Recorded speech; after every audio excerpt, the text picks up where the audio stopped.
The International Association for Near-Death Studies presents NDE Radio, a weekly exploration of near-death experiences and similar encounters with the other side. Now, here's your host, Lee Whitting. If most religions start from true visions of God and the afterlife, then why don't they all agree on what happens when we die? Or, on some level, do they?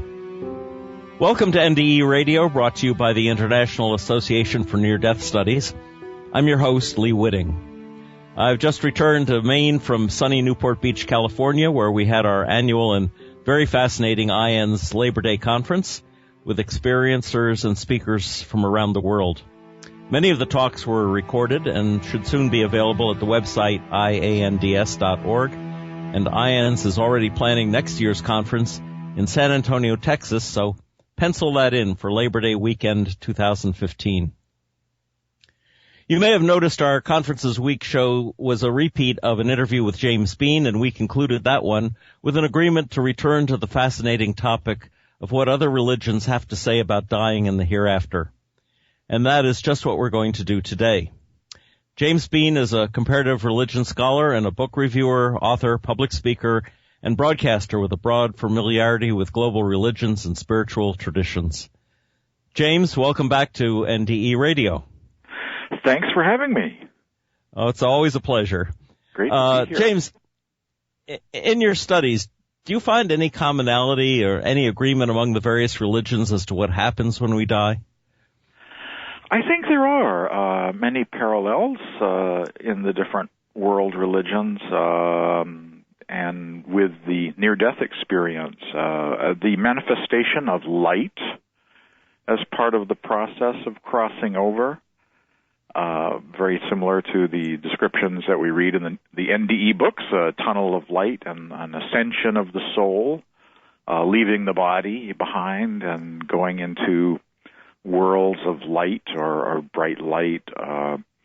The Day of Judgment is the life review process, if you will, the sense of your life passing before your eyes and contemplating what just happened or where you spent the last incarnation. Mm-hmm. And do other religions besides the NDE experience have a life review immediately after death, or do some of them wait until, like, as you say, final judgment when God comes and judges everybody? Well, I guess that's kind of unclear because time operates differently, and I am not sure if there is a much of a wait before that, or if the life review process that the NDE experiencers describe is what they mean when they talk about judgment, and what happens next. I think most all religions have some sort of view that what you were attached to in life and what you did in life affects who you are and where you go next. So I would think not long to wait before figuring out where you need to go next, to like reincarnate in another body or spend some time on a certain level. Or I think it depends on the individual, and there are many possibilities. So most religions have a version of karma. In other words, what you do in one life is accumulated and has an impact on where you go after that. Right, karma, which is another name for law, or basically, ethics and weighing the positives and the minuses, and then of course there's also divine grace, and things tally in various ways, and people go to whatever seems to be based on where they're at, where they have arrived, where they go to next. Right. Christianity, of course, makes the claim that or at least some branches of Christianity makes the claim that if you adhere to a faith in Jesus and ask for forgiveness, that you are sort of freed from karma in many ways. Right, yes. Divine grace busts into worlds of time and space to free souls from the the predicament they're in. Ultimately, I certainly believe that divine grace is the only thing that really gets us beyond karma, because there's always something that goes wrong in this world, in this dimension, and so merit or behavior alone is not enough to liberate us from life and from laws of karma, or, you know, various uses of the word law, or falling short thereof. Right. So if you go along with the notion that I guess it's in the Apostles' Creed, they say Jesus, after he died on the cross, descended into hell, and the implication is that he freed the souls that were down there waiting in some sort of a underground for them to go into the light. That's in some of the apocryphal Gospels. I think the Gospel of Nicodemus is one of those writings that talk about that. I think even the Apostle Paul does too, right? I think that's pretty widely believed, that he went into some nether region or Sheol or some dark lower level and busted out the souls. Yeah, and brought them into captive. Yeah. Well, I was thinking about also the notion of bardo from the Tibetan Book of the Dead, and bar, as I understand it, means between, and do means something like island, or so. Anyway, it's a waiting place or a traveling through place. Maybe you could tell us a little about that. Yeah, I'm not as acquainted with the Tibetan tradition, but certainly the Tibetan Book of the Dead describes visions that the soul encounters after it permanently leaves the body, incredible music and lights and visions, and sort of a temporary state until the soul figures out where it's going to next. And in the Christian tradition, there is a kind of Christian Book of the Dead. Some of those Gnostic Gospels have been described as that as well. That of course, some of those Gnostic Gospels were buried with monks, so they literally did take them as far as they could into the next life by being buried with them. And some of those books are about the afterlife as well, the ascension of the soul, and have been likened to a kind of Christian equivalent of the Tibetan Book of the Dead, or a Christian Book of the Dead. Some of those writings, the Nag Hammadi Library of Egypt, Gospel of Thomas, Mary Magdalene, Feast of Sophia, Trimorphic Proto-Noah.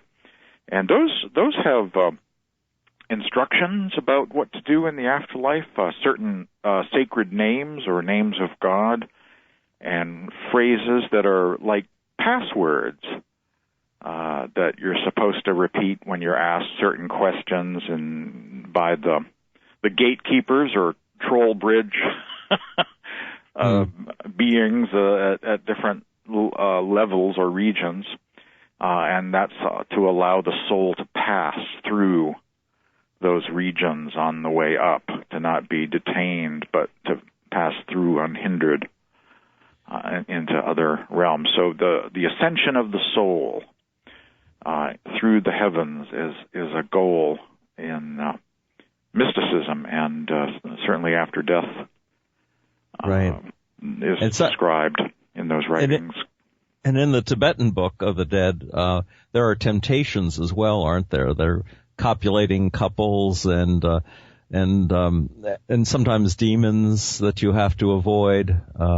Dangers lurk at every turn. Yeah, the lower heavens, in all of these traditions, and including in the Judeo-Christian tradition too, the lower heavens aren't so heavenly. And in fact, some would call those hells or nether regions, or seven nether regions.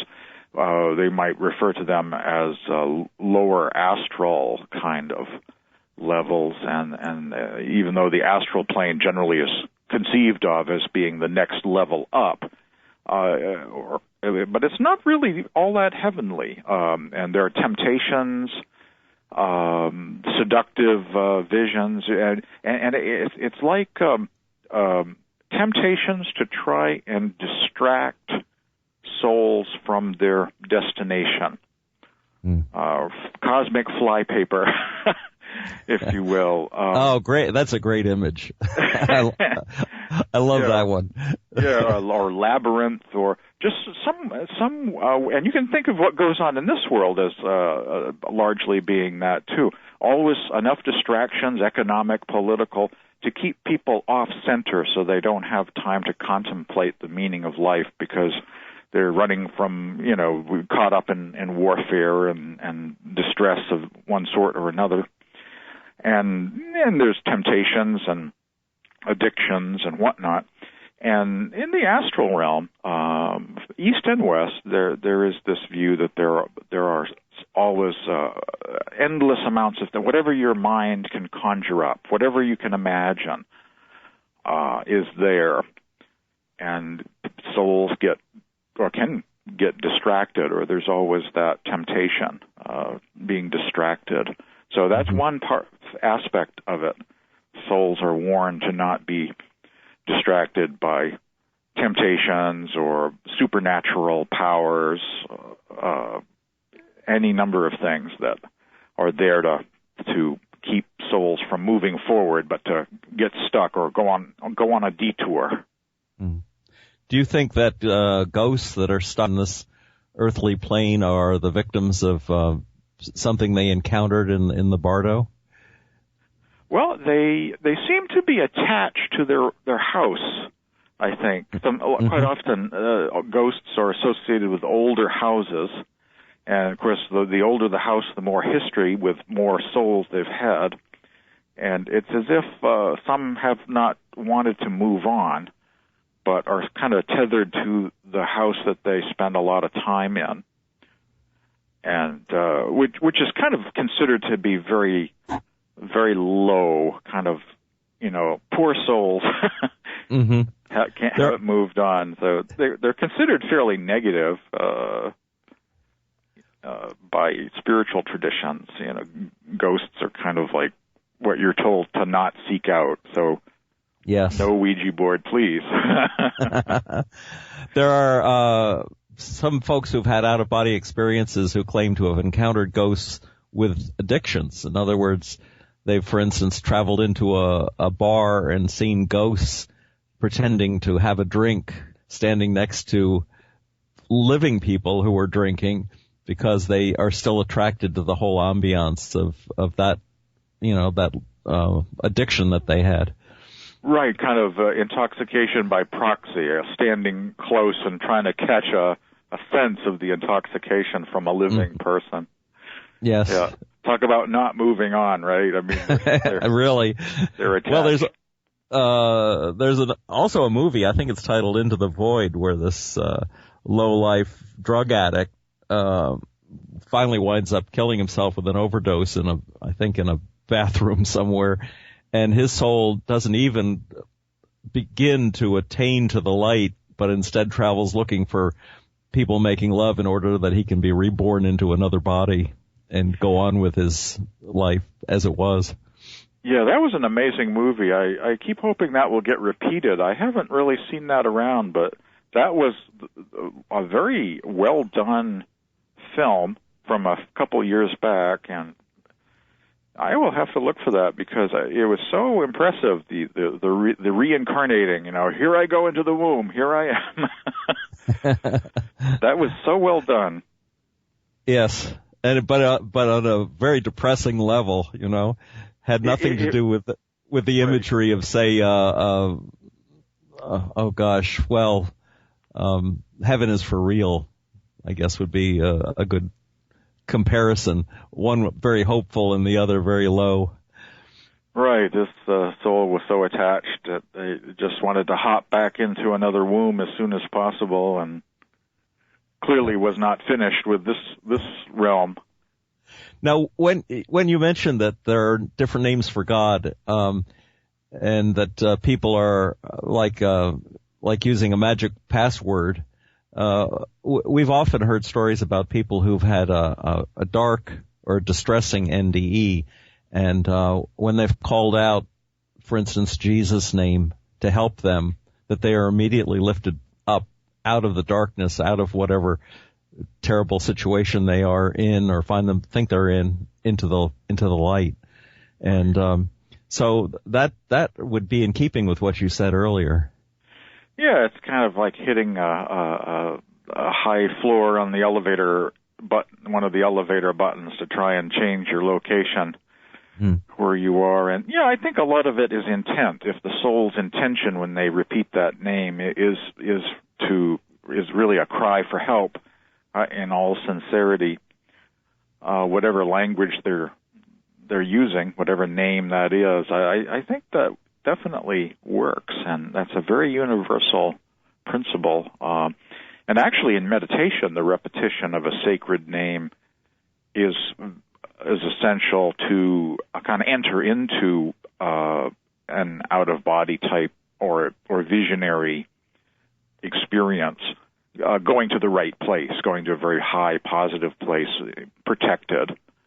Otherwise, most traditions of meditation would say don't even attempt it unless you have techniques to know what you're doing. And there's a Usenet news group that used to exist. I don't know if it's still there. Usenet is kind of the early wild west of the internet from the 90s. And there used to be this out-of-body group, and rather than being associated with a religious tradition or meditative practice, the individuals would just experiment on themselves and try different techniques, and they were always getting into trouble, feeling cold chills blowing through the room and bad experiences because they had no sense of techniques. You know, they would just be putting on a CD and getting into an altered state, and who knows where they're ending up, and they have no instructions on meditation, and so they were always getting into trouble just with their do-it-yourself approach. Right. If you take a mechanical approach, well, there have been a couple of fictional films made about people who try to induce a near-death experience, by stopping their heart or cutting off their oxygen for a while. And it's not only is it physically dangerous, but it's also spiritually dangerous because you're not really taking it from a spiritual point of view. You're taking it from a mechanical point of view. Yep, just kind of getting into the wrong astral neighborhood and very kind of clueless and naive, just stumbling into some unknown realm. And yeah, if it's not a positive thing, not a positive intent, then it's pretty possible that anyone could have a negative experience. Whereas, myself, I meditate fairly regularly, and it's always a positive experience. I've been taught a method of practice, and it's never a spin of the wheel and seeing what happens. It's all very, very positive every time, 100% of the time. So it sounds kind of scary. Let's have an out-of-body experience, but for me, it's always a very positive type experience, and never like the Desert Fathers of Egypt, battling demons at every turn. That's certainly not the approach that I have or have encountered. Right. When you meditate, do you aspire to an out-of-body experience? Is that something that's happened to you? It can. It does sometimes. If I plan to meditate for a little bit of time, usually like a short meditation, like most people do, 20 minutes, something like that, isn't really allowing enough time to get into it. But if you are willing to dedicate an hour or two, then you get not only relaxed and comfortable and into it, but it can progress further and further along. It can become more of an altered state, or start to get into those same realms through meditation of seeing divine light, heavenly music, and going into a bit of a tunnel or changing scenes. One scene can change into another scene. A very visionary and auditory kind of experience, solely based on attention. Everything pertaining to the soul is based on one's attention. What you focus your attention on, that's, like the saying goes, that's where the energy of your soul goes. Whatever so you if focus on. If you have an addiction, it can be very spiritually distracting. It's not just a physical addiction, it's also a spiritual addiction. Yeah, whatever we focus our attention on, that becomes our thing, and sometimes that. So I suppose for the person of faith, when they focus on something good, coincidences happen, synchronicity, and they call it a miracle and say, "Thank you, God, for guiding me." But I suppose if someone is focused on like alcoholism, they've got little small synchronicities too. The bottle of wine that fell off a truck, and whatever right. It might be, someone gives them alcohol for free, and that's their little miracle. Well, it's a concern, especially these days, because so many kids are getting addicted to violent video games. They'll play them for hours at a time, and right. This is just instilling a sense of violence in them that they want more and more, and of course movies and TV shows to reflect that are becoming more and more violent as well. Yeah. The religion Jainism focuses a lot on nonviolence and ethics. That's their specialty. Most of the Jainist writings are all about behavior. Thoughts, words, and deeds, what's appropriate and what's not appropriate. And video games definitely violate principles of ahimsa. If you don't want it to happen, if it would be totally wrong to happen, to fantasize it or to be entertained by it, similar, in interactions or with video games or even films or entertainment or music, is not good. And with very much of that going on, I suppose we'll end up like the Romans and the Colosseums at some point, right? Absolutely. Well, football is mimicking that to a great extent when you consider the concussions and brain damage that game does to the players. Yeah, brain injury is getting to be quite an issue these days. Yeah. I have one other thing I wanted to ask you about. One of the things that people talk about when they have a near-death experience is sometimes being absorbed into the light and having a sense that if they continue on that path, they will lose their individuality, that they'll become part of God, which is, a wonderful thing. But they're also, unless they're ready for it, they are frightened by that, and they pull back. And that's often when they find themselves back in their own bodies. Right. Do any other religions reflect the notion of losing your individuality by merging with God? Well, my own path, which is called Sant Mat, has teachings about that there are higher heavens where the soul, well, the first of the high heavens are called Sat Lok. The soul remains in an individual light,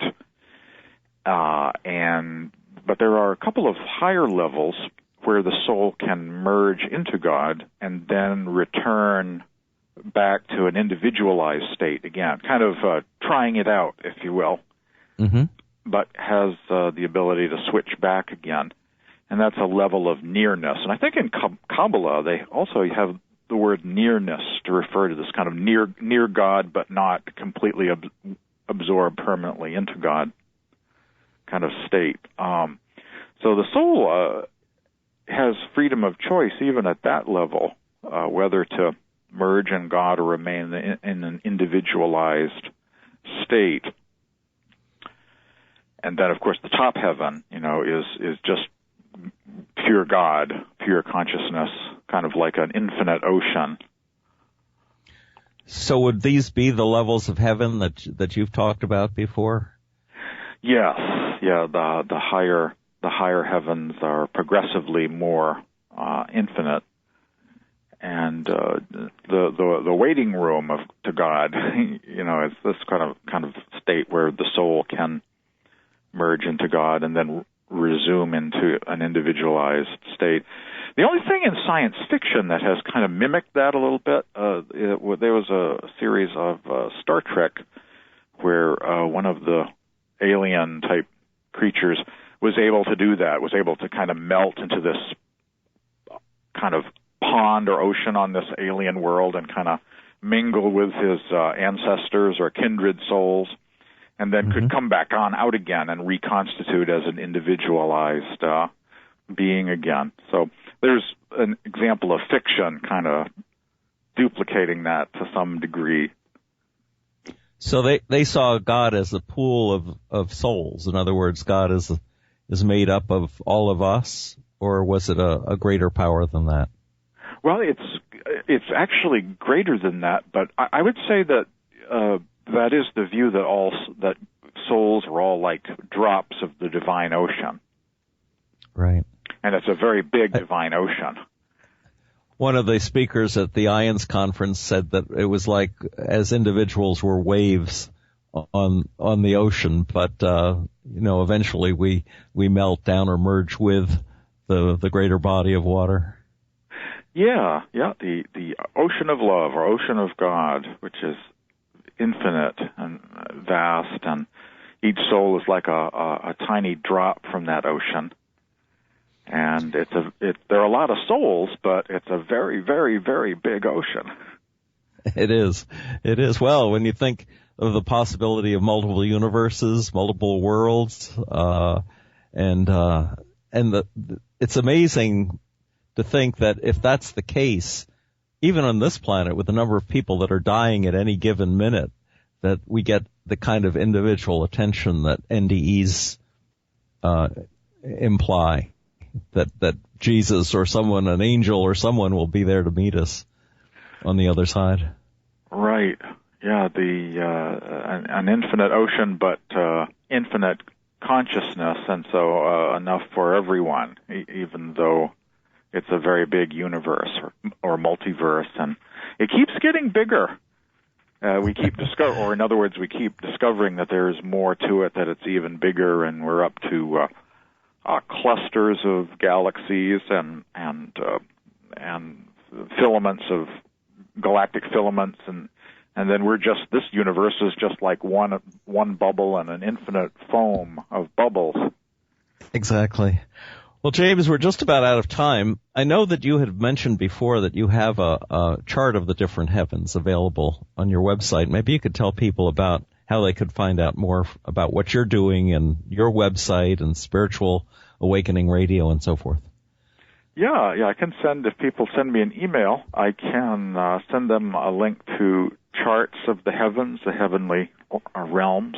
And I also have a page I just updated the other day of Gnostic writings online and lists of Gnostic books and contemplative Christian writings and Dead Sea Scrolls and all of those kind of things. I've got this page where it's a list of all those kind of writings. So if people are interested in either that book list of writings and online writings and also the chart, just send me an email and I'll email them the links.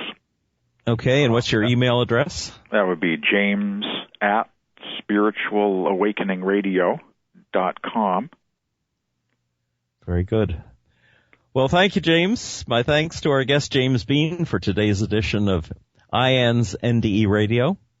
For more information about IANDS, our services and news about near-death experience, please go to our website at iands.org and join us again next Monday, 11 a.m. Eastern, for more NDE Radio. Thanks for listening.